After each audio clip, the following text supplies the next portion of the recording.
morning. Okay, I like to call this meeting to order. Thank you for joining us during our weekly hybrid MLS breakfast meeting.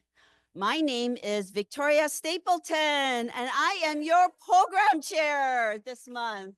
Hey, again, my name is Victoria Stapleton, and I am with Masters Realty, San Marino. Now, I currently serve on the Finance, MLS, and Global Business Council Committee and have served on several other committees in the past. I also encourage all of you to serve on some kind of committee as well. Okay, I was elected to the San Gabriel Board of Directors, serves as secretary in 2009. Something I find interesting, I am constantly asked, what nationality are you? Can you guys guess what nationality am I? Yeah, and then someone even asked me, what percentage of Asian are you? I said, okay. So I am 100% Chinese, born in Taiwan.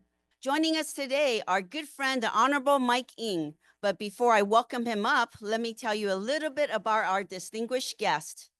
The Honorable Mike Ng is currently serving his fourth position as an elected official. He started as a mayor council member of Monterey Park, then state assemblyman, then the board member of the Los Angeles Community College District. Recently, he was elected to the San Gabriel Valley Municipal Water District, which provides water to the city of Monterey Park, Alhambra, Sierra Madre, and Azusa. That's our topic for today. As a state assemblyman, he authored legislation to clean up polluted water in the San Gabriel Valley. He was appointed to the legislators work group that wrote the language for the California Safe, Clean, and Reliable Drinking Water Supply Act of 2010. And then he authored AB 6A5, making California the first state to declare water as a human right. Now, help me welcome the Honorable Mike Ng, San Gabriel Valley District. Come up to the mic, Mike. Well, thank you so much, Victoria, and good morning, everybody. I can't hear you. Good morning, realtors. Well, it's really a pleasure and an honor to be here. Such a great place. Your site is so famous that you're the site of famous movies now, I understand. So, Victoria, thank you so much for making the arrangements, and also to your husband, Buck. You're among the very rare friends that we have nowadays, especially from the realtor group. Realtors are real people, right? And they are our friends, and we love you all. Before I start, I want to thank the West San Gabriel Valley Association of Realtors for being such an important part of my career. You've invited me to speak almost every year since I was elected to the City Council of Monterey Park in 2003. Although we used to come at 8 o'clock in the morning, remember those days? And we didn't have Zoom. And almost every year since then for the last 20 years. Hi, Dora. Assisting me will be Evelyn Reyes to my right, who is the External Affairs Manager of our San Gabriel Valley Municipal Water District. She's going to help answer all the tough questions. Next. Our district is led by a committed board of directors who represent various divisions in our service area, and you heard them mentioned earlier. Their leadership, and we are a team that provides a crucial role in maintaining and improving our water supply. Next. Whether we view it as a challenge or an opportunity, the fact remains we need water.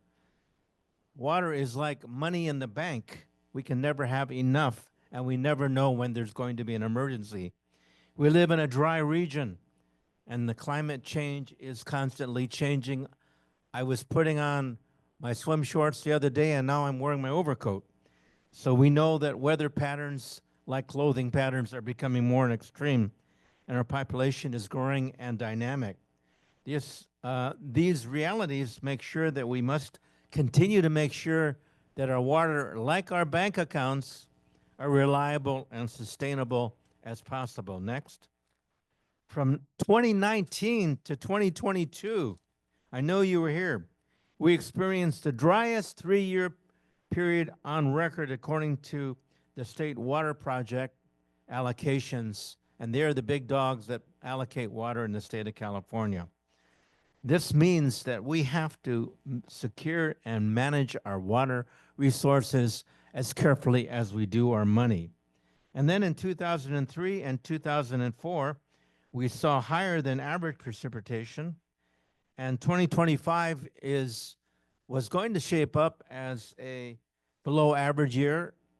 But fortunately, the snowpack I just read this morning is going to be possibly increasing even as we saw rainfall decrease. Now, California next. California has been dealing with recurring drought. And you know that. There have been periods you wake up and you say, boy, look at my water bill, and I guess I better save water. And I look at the city councils and they tell you they don't have enough water.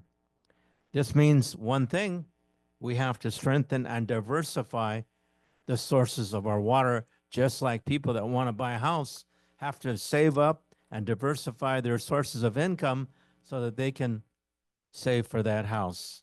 Next. Now, locally, our water is stored underground in the main San Gabriel Basin. Have you ever been underground to see it? I have not, but I know what it looks like. It's replenished by local rainfall and imported water deliveries. And unlike West LA County, which loses most of its rainfall runoff, our region captures and retains approximately 95% of our local rainfall. This provides 80 to 90% of the drinking water for over 1.5 million residents. Next. The main San Gabriel Water Master oversees, that's the big dog. The Water Master oversees the basin's water levels and usages. In recent years, the water levels dropped to a historic low, but we've started to recover due to management and increased precipitation and conservation. That's where you come in. That's part of our management. This photo shows the 605 and the 210 interchange. If you've gone by there, I'm sure you've been stuck in traffic sometimes. Take a look out the window. That's the home to our critical spreading grounds where nature recharges the system, even as you have to recharge your cell phone. Here, both local rainfall and imported water seep into the ground and recharge or replenish the basin below. Some basins, if you take a look, the basins are full, just like your battery, reflecting water captures, and other times they appear dry, waiting release from the great San Gabriel Mountains. Next. The water levels have fluctuated over the years, as shown by this chart. Red bars highlight the drought years. Am I on the right page? Okay, I'm sorry, I skipped one. Okay, there we go. Imagine our groundwater system, as I said, as a bank account, one that needs management and attention. Now look at this spreadsheet. I know you're used to seeing that. This shows the balance of water that we have in our account that's fluctuated over the years. During the peak of the drought, we saw the account hit a historic low, an alarming point that demanded action. But thanks to management and the benefits of increased rainfall in 2023 and 2024, our groundwater levels have made an impressive recovery. Today, the basin has risen more than 50 feet, making a hopeful turn in the story of our water resources. That's like a 5-story building. Next. There we go. Now, the water levels have fluctuated over the years, as shown by this chart. Red bars highlight the drought years. The blue bars represent above water years, showing the ups and downs of our water supply. Next. The San Gabriel Valley Municipal Water District, that's who we are, was established in 1959 and is a state water contractor that imports water from the State Water Project. Recently, our allocation increased from 35 to 40%, but this will continue to change until June when the final allocation is announced. Next, as you know, the San Gabriel Valley Municipal Water District serves who? Alhambra. Azusa, Monterey Park, and Sierra Madre. How many of you have ever bought or sold houses there? Great. How many of you live there? How many of you have driven by there? How many of you work there, bought? Okay, that's a huge area, and it serves over 200,000 people. Next. Now, we have 29 state water contractors that we import water from Northern California to supplement the local groundwater supplies. This makes sure that we have a stable water supply for our region. Next. The State Water Project, SWP, is the largest state-built water and power system in the United States of America. It delivers water to 25 million Californians and supports all the agriculture that you're going to eat for lunch and dinner across the state. Next, our district is connected to the State Water Project at the Devil Canyon Power Plant. Boy, what a name. Devil Canyon in San Bernardino, and diverts water to the San Gabriel spreading grounds, which means that water has to travel over 28 miles. Just think about it. Your water travels about the same distance as your car does every day. Our district oversees critical infrastructure, including the Devil Canyon Azusa pipeline, a hydroelectric facility, and our operations center. Next. Earlier, I mentioned the challenges facing our state water system. One critical part of the state water project, called the San Joaquin Delta, is being impacted by climate changes, sea level rise, and even earthquakes. Boy, remember, did you feel that one that was in Myanmar the other day, in Thailand? To address these challenges, the Delta Conveyance Project is being developed. It's a project involving a tunnel that is resistant to earthquakes to efficiently capture more water. The San Gabriel Valley Municipal Water District, that's us, is partnering with other agencies to fund this project. So far, we've committed $340 million, which we contributed $5.05 million to that. Next. This is the area that would benefit from the Delta Conveyance Project. It provides water for 27 million people. Boy, how would you like to sell houses to all those people? Now, there's a study released next in 2024 that stated for every $1 you invest in the Delta Conveyance, we expect a $2.20 return in benefits, reinforcing the importance of this conveyance structure. Next, another solution is called the Pure Water Southern California Project, introduced by the Metropolitan Water District of Southern California, and it's named after the former state Congresswoman Grace Napolitano, and you can go and visit it near Torrance if you want to. We're supporting this regional water recycling initiative, which will purify and reuse wastewater. That's something we can do now to produce up to $150 million of drinking water daily, enough to serve 500,000 households. This project will ultimately benefit over 1.5 million people. Next. Boy, I'm getting excited, aren't you? Water, wow. Who thought? Now, let's see, I skipped one here.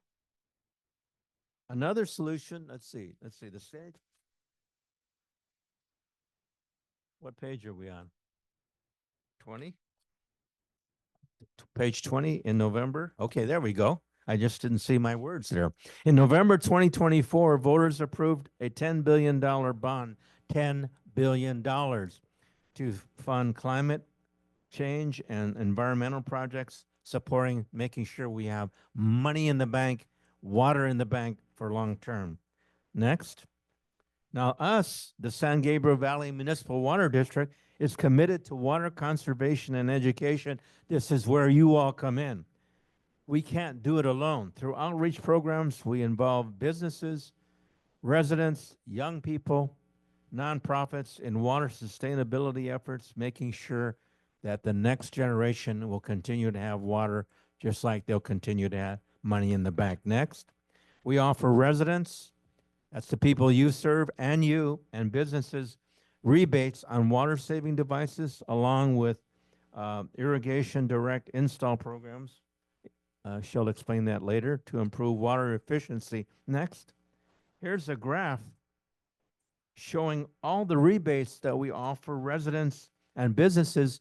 I think some of you printed those handouts on the way you came in. If you didn't, pick one up. That's money in the bank, the water bank, and your money bank. Next. Now we have a community grant program called OWL. The OWL grant supports schools and organizations by providing funds for conservation projects. Yay! We partner with Alhambra Unified School District, Garvey Unified School District, Sierra Madre Schools, and the Azusa Unified School District to support teachers, student groups, and nonprofits. You may have seen them. Some of the innovative projects include the annual fall debate tournament where students debate water conservation. Isn't that wonderful? The hackathon that I attended recently, where students create programs for water conservation. Instead of just looking at the computer all day and hacking in, they're creating AI solutions on conserving water. A native garden in Sierra Madre for the whole community. Through these programs and more, we are inspiring our young people and making sure we have the power to lead the way in conservation. Isn't that exciting? Say yay. All right, you're awake. We're getting near the end, and then we're going to have questions. In addition, we participated in events through what cities? Alhambra, Azusa, Monterey Park, Sierra Madre, to promote conservation and water education. And our school districts, of course, also influence other areas. Our staff will be attending Earth Day events coming up. I saw Monterey Park and Alhambra and others coming up in April. I know in Monterey Park we have the fair coming up, so please visit our booth. Next. So everybody say thank you. Thank you for your time to stay updated with our efforts and initiatives. Thank you again. Thank you for being interested in water. When I used to mention I'm in water, people walk away. They said, oh, I got to clean my nails. I got to wash my hair. But after the wildfires, everybody's saying, whoa, water is important, right? Everybody say, whoa, water. Why? Water can't wait. That's right. And that's why you're here today. You can visit our website. It's up there at www.san gabriel valley municipal water district.com. CG, give me an S. Give me a G. Give me a V. Give me an MWD.com. All right. Give yourselves a hand. You didn't fall asleep. You're excited. I'm excited about water now. I didn't need coffee. I just had to come here. Everybody stand up and say, whoa, water. Go water. All right. Now we're going to take some questions right here. And you got to speak into the mic. And we want to hear some questions for you. Okay, questions Go come water, up go here. ice. Anybody on Zoom, put it in the chat box. And hello, our friends on Zoom. So please come up here and give us some I got paid I get one donut for every question you ask, okay? So please, I don't want to go away hungry. And I'm going to ask Evelyn to help answer the question. Well, hello there, sweetheart. I knew you in the old building Forever. forever. Thank you so much for the presentation this morning. I noticed that San Gabriel Water District, that does not, do you have any influence over surrounding water districts, like private water districts? Like myself, I live in Sunny Slope Water District. It's a private district, and we're all on artesian wells. And one of my heart breaks every time I have the eat and wash right behind my house, and I see that water running down to the ocean. And I wish that could be stopped in some way or saved some way instead of being run off. Is there anything you can do to help us? Well, thank you for that question. And yes, we do interface with all the water districts. I will ask Evelyn Reyes, our manager of external affairs, to talk about how we do that. Evelyn. Yeah, so just like legislative districts, water districts have boundaries that we serve. So Sunny Slope, that's in Temple City, correct? Temple City, that's served by the That's served by the Upper San Gabriel Municipal Water District, which is part of the metropolitan. But as far as like the wash that comes through, we do capture a lot of that. We capture about 95% of runoff. You might not see it. You might see it going into the storm channels, but all of that could be diverted. Typically, fresh rainfall cannot be captured just because of all the solidity and the trash in it. But once the water starts clearing up, yes, it is captured.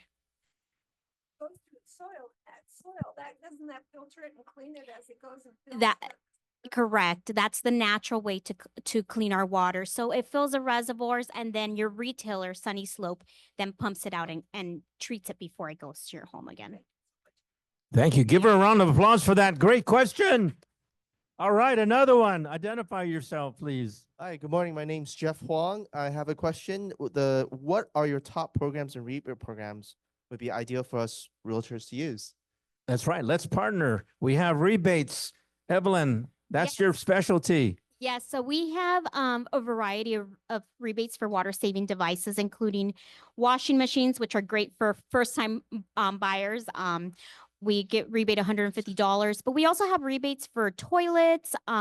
We also have outdoor irrigation rebates. One of the biggest ones that we push now is a weatherless irrigation timer. So what it does is it programs with the current weather, and it automatically shuts off your sprinklers if there's a storm coming or if a storm has passed. So one other popular program we have is our direct install program, where it's about each homeowner gets about probably $1,000 worth of services for free.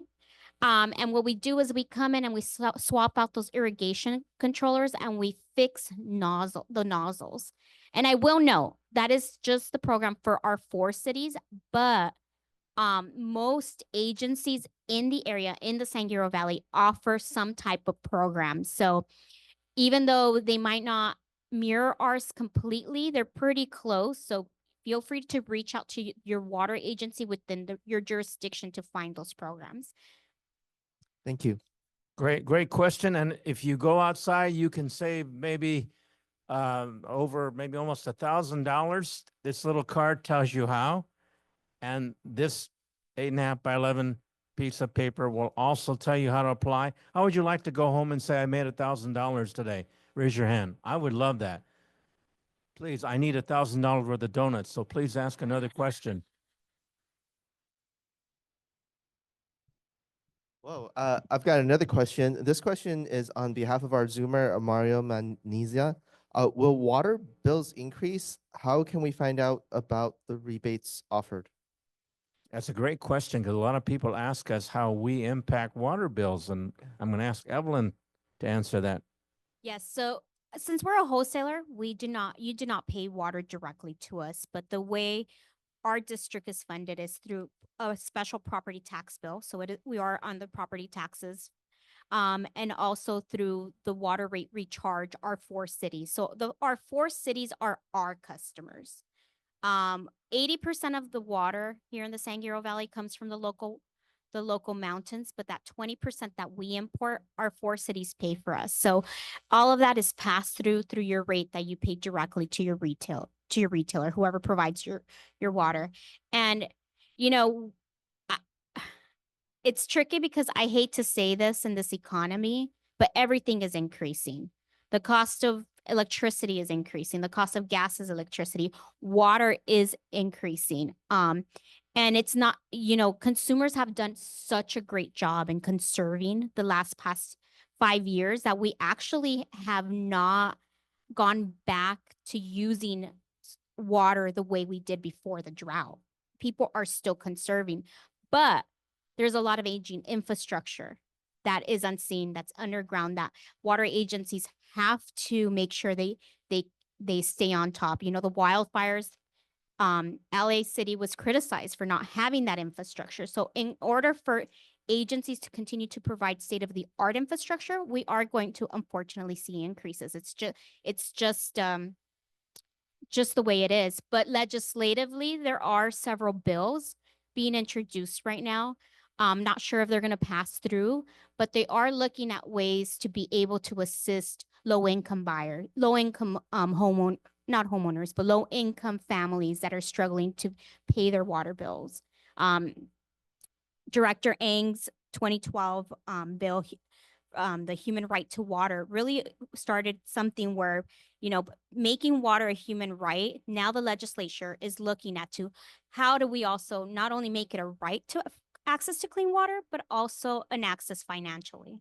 And then as far as the rebates, like I mentioned, sgvmwd.com, or if you're under the metropolitan, it would be bewaterwise.com.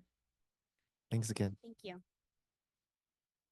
Great. I think we have time for one more donut. One more question. I'm going to ask a question. A couple days. Yeah, how many of you remember the wildfires? Wasn't that horrible? You have friends there. Somebody came up to me and they'd never talked to me before. They came up to me and they're very angry. Usually when people see me, they're angry. And this woman said, "You are the water people, aren't you?" I said, "Yeah, I'm a water person. I look like water, don't I?" And I said, and she said, pointing her finger, she said, "Aren't you responsible for those fires?" I said, "Why?" She said, "Because with the water people, you didn't have enough water in the fire hydrants and you didn't have any water in the reservoirs. And that's how we couldn't fight the wildfires." So, Evelyn, what do we say to people like that? I was shaking. I don't know what to say. Yeah, I know a lot of you had that question, but you were too nice to me. So the infrastructure. So I will say the disclaimer is we don't serve water directly to people, but I have been in those conversations with organizations that were affected by the wildfires and how do they mitigate that, and what the water system was never built to be able to turn off a huge wildfire. The system was built to provide water to residents, to businesses, point A to point B. What happened was that there was too much pressure put onto the system. A lot of the people, before they evacuated their homes, left their sprinklers on, left their hoses on to try to mitigate damage within their property. So just like anything, you put too much strain on the system, the availability is going to dwindle down. And then you add whatever the firefighters were trying to attach to the hoses and try to get the pressure up. So it was just so much demand on a system that is not built like this. And I even had this argument with my husband, because my husband's like, "Well, you guys should be ready for these wildfires, these earthquakes." And it's like, yeah, but how much are we willing to spend to prepare? We don't, a lot agencies typically will go in and fix and update as needed, but it's not an overhaul. And our fire seasons have increased. Before, we used to I think our fire seasons about 20 years ago were considered to be 4 months. Now we're fighting wildfires year round. So LA County has also been put into a strain like that. So it's a lot of variables. Our reservoirs, I know LA City had a reservoir that did not have water. Not sure why not, but our local reservoirs here were being utilized for the Eden Fire, and the water was available. Well, thank you very much. I think we only have a minute. Before you give yourselves a round of applause, let me ask you the question. How many of you feel that the wildfires could never happen here? Let me ask you another question. How many of you feel that earthquake in Myanmar and Thailand could never happen here? None of you raised your hand because Mother Nature is sending us some warning signs. What happened there could easily happen in any community in the San Gabriel Valley or anywhere in California. So those are wake-up calls, and I'm glad that you're here for the wake-up call, because water can't wait, Mother Nature can't wait, and I can't wait to hear your round of applause for yourselves. Give yourselves a round of applause. You are exciting. Thank you for being here. You know what's important in life. Thank you so much. Thank you for the West San Gabriel Valley Association of Realtors. You are the real people. Thank you to the Zoom audience. On behalf of the West San Gabriel Valley Realtors, I'd like to thank our guest speaker for a very informative, acknowledgeable presentation. We need to accept a small gift from us. Okay, please join us next week as we welcome an affiliate title panel with Angie Tan, First American Title, Nancy Chan, Lawyers Title, and Yolanda Martinez Arenas, WFG, National Title. Their topics will be fraud, don't get scammed, Thank you, everyone, for joining us at our meeting today. Have a wonderful day. This meeting is now adjourned.